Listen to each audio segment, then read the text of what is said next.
Torry, I got one for you. What is it? Sorry, hold on. Oh, Go I ahead. think that was not my fault that time. No, it wasn't. A first.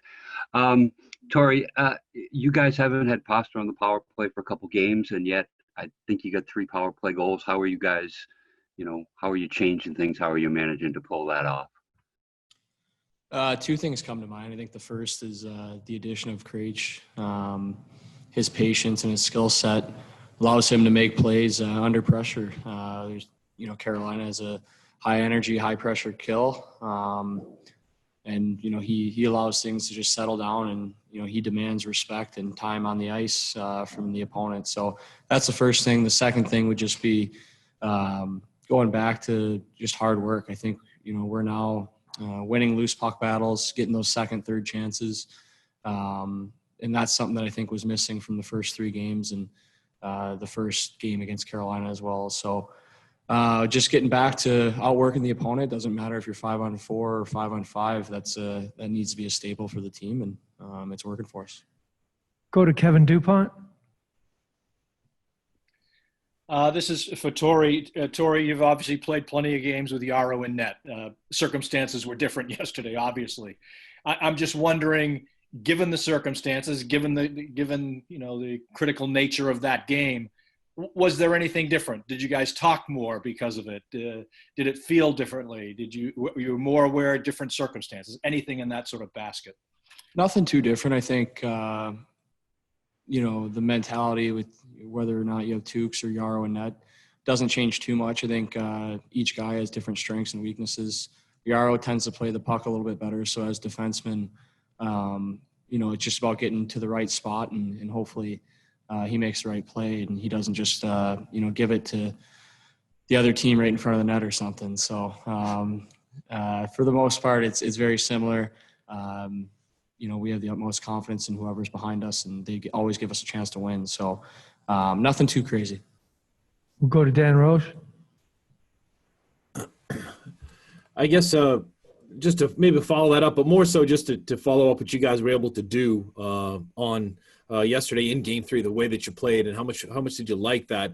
But also, I think Chris Wagner was saying that Halak was probably laughing, and knowing Halak after they gave up that goal, that's his personality. How much do you kind of feed off that personality as you take it into Game 4 with the circumstances now with Halak as your guy?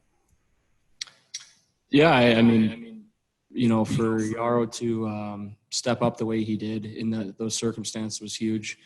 It just shows the professionalism he shows, getting ready day in, day out, and not knowing when his name was going to be called. And obviously had to step into a tough situation, but that's his personality, laughing that off, just shrugging it off and moving on to the next save.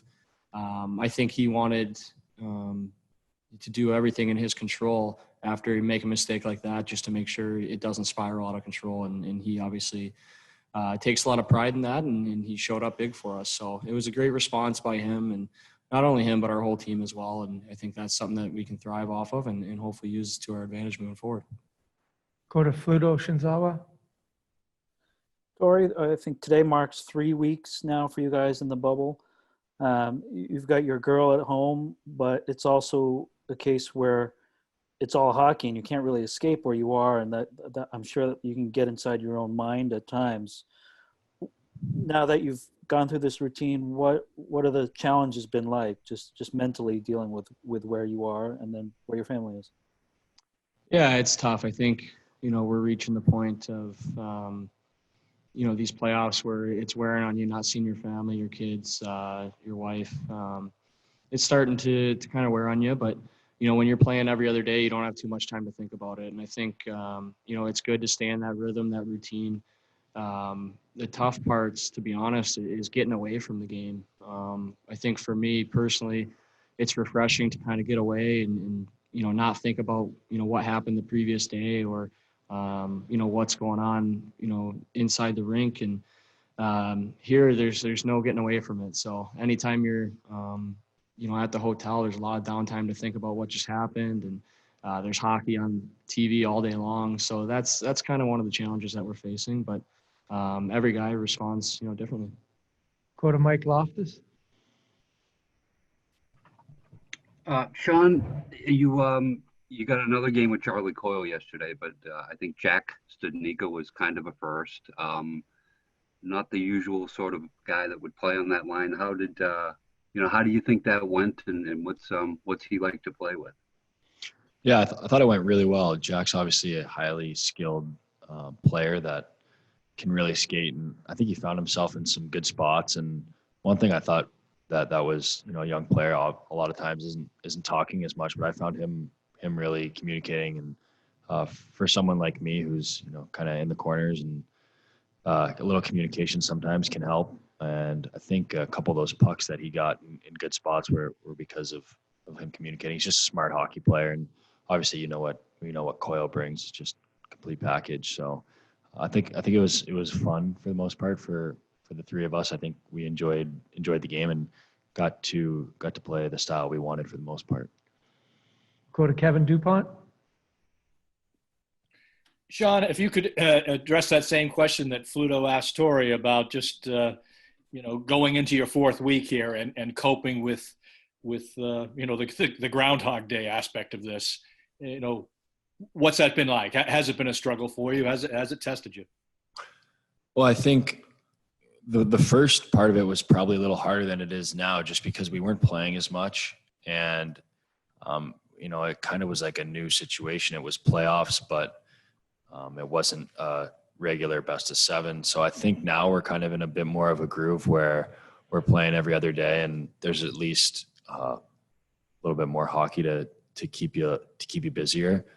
But yeah, same things Torry said. I think it's a little bit tough to escape. Obviously, there's things here that they've put in place to help us do that, and different activities that we can kind of take our mind off of it. But every other day it's hockey, so you really only have one day in between to kind of do that. And I think everyone has different thresholds, and you just try and balance it for yourself.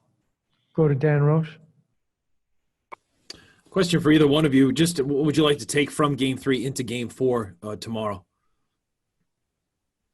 I liked our energy and our compete level. I thought, right from the get-go, they came out swinging a little bit, but we responded really well. And I think anytime, we're winning one-on-one puck battles all over the ice, it just happens that, your team's going to come out on top more than often than not. So I just thought our one-on-one compete was great, and it's something that hopefully we can bottle up and, continue.